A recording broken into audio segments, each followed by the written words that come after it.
این باکس قوس‌ها رو ما فقط با این گونی‌ها درآوردیم. دوستان ما اینجا روی تاجمون یه قوس داریم، طولش 1.60، ارتفاعش هم 60 سانته.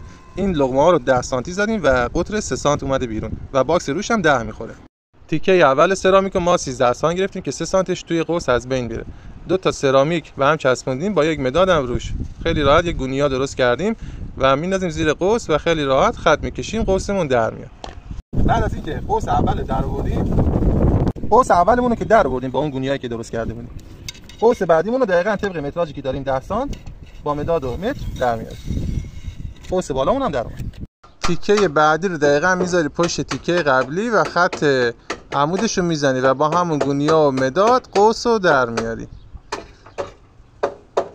خب قوسمون رو در آوردیم. یه 5 سانتی هم این بالا داریم دیگه، واسه این 5 سانتی نیاز به گونیا نداریم.